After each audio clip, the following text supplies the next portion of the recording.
I would look out at the stars just to try to get my mind right. There ain't been no stars since the city filled up with cars, and as long as there's streetlights, there won't be night. My assignment was to try and put the question of nuclear weapons in some kind of context. We've got now 65 years of the existence of them. How do they fit in a world where we are hearing a lot more talk about the question of nukes and how to contain the problem of nukes? The suggestion I'd like to make is that the Obama administration is continuing in a long tradition of selling the American public a bill of goods by stating a commitment, nuclear abolition with no intention of that. That in fact what the Obama administration, like every previous administration, is interested in is not nuclear abolition, not the end of nuclear weapons, but a non-proliferation strategy, which is to keep other people that do not now have them from obtaining them. And those two things are considerably different. Well, why would the United States, assuming that at least some portion of its leadership is rational, why would they not be committed to nuclear abolition, since most rational people understand it as a significant threat? Even a lot of irrational people, most notably Henry Kissinger, who is part of the famous Gang of Four that a few years ago came out against them. So even some of the people who were once their strongest advocates are recognizing that nuclear weapons pose a unique kind of threat to the security of the world. So why would then the current leadership be interested not in abolition but simply in non-proliferation? Well, I think to understand that you do have to go back 65 years and understand what the role of nuclear weapons has been in U.S. policy. And it's very simple that the role of nuclear weapons is to help maintain the U.S. empire. And so the title I would give to this talk is No Nukes, No Empire. That is, if one is seriously committed to an end of nuclear weapons, one has to be seriously committed to the end of the U.S. empire. Just in the same way we say no justice, no peace. That you can't wish into existence peace without a condition of justice. You can't wish into existence an abolition of nuclear weapons without the end of the empire, because nuclear weapons were conceived to support the empire, and they are maintained by the United States for that purpose, to continue to support the empire. This is quite evident if you look at the most recent, it's called the Nuclear Posture Review. It's a regular report the U.S. government puts out to explain its nuclear posture, its approach to these things. This is from the 2010 Nuclear Posture Review from the Obama administration. The conditions that would ultimately permit the United States and others to give up their nuclear weapons without risking greater international instability and insecurity are very demanding. Among these conditions are success in halting the proliferation of nuclear weapons, much greater transparency into the programs and capabilities of key countries of concern, verification methods and technologies capable of detecting violations of disarmament obligations, enforcement measures strong and credible enough to deter such violations, and ultimately the resolution of regional disputes that can motivate rival states to acquire and maintain nuclear weapons. Clearly, such conditions do not exist today. That's all true, of course. Such conditions do not exist today.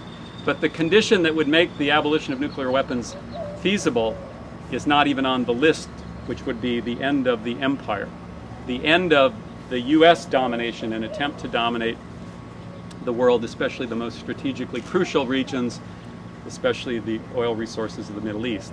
That's what the nuclear weapons were engaged to do. Remember, and here it's good to go back and talk a bit about history, because it's a part of history that's essential to understanding where we're at, and it's a part of history that the United States public at this point certainly cannot cope with. And that is that the use of nuclear weapons in 1945, August, in Japan, were probably the single most barbaric act in human history to end a very barbaric war, but it was less to end World War II than to signal the role of the United States and the posture of the United States in the Cold War.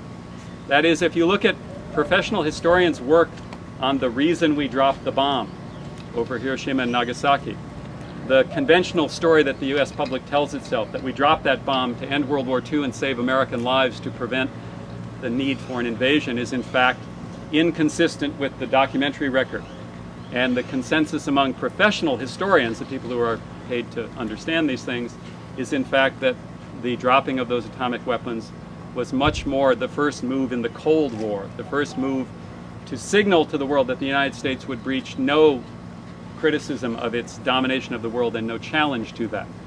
Now, the Russians didn't play along, and eventually, of course, the Soviet Union developed its own weapon, but that's the reality, that nuclear weapons are rooted in a barbarism that had nothing to do with peace and everything to do with domination, and they continue to be that today, despite talk about deterrence and the U.S. use of those things. In a really good book called Empire and the Bomb, How the U.S. Uses Nuclear Weapons to Dominate the World by Joseph Gerson, who works for the American Friends Service Committee and is probably one of the most knowledgeable people about this issue. He lists 39 examples in the post-World War II era of what he calls nuclear blackmail. That is, when one state with the bomb used the threat of using nuclear weapons as a way to achieve some policy objective.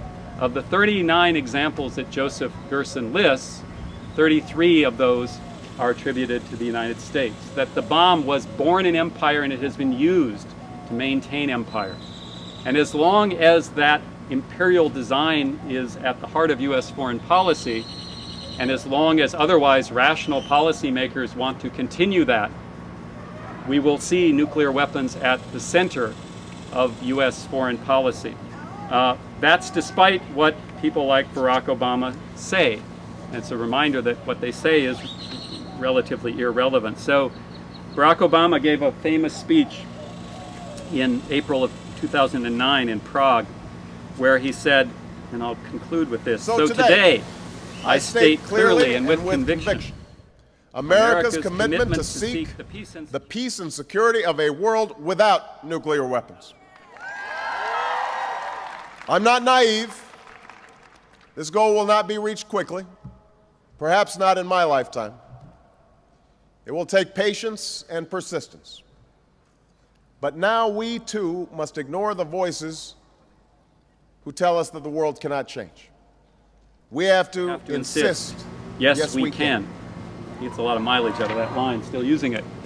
And of course, that has been the posture of the United States since it first dropped the weapons. That a non-nuclear future is desirable, but it's always out there, just beyond the horizon. Just not going to get in my administration, maybe not in my lifetime, but it's our goal. And the horizon, as it always does, keeps moving. And the reason is simply because U.S. policymakers do not want nuclear abolition. What they want is to contain other states that might challenge it. And as U.S. empire starts to fray, disintegrate, degrade, and fall apart as we see it doing every day, that is in fact a very dangerous time, because it's not likely to lead those policymakers to want to disarm. It's likely to lead those policymakers to intensify the desire to keep those weapons, which means this issue, which has been a life and death issue since 1945, is even more so today.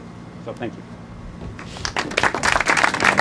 Coal is the blood of the city, and I think it is, and that train must be its artery, yeah, yeah. So if I'm alone in the heart of this city, take a main line down that artery to me. I said if coal is the blood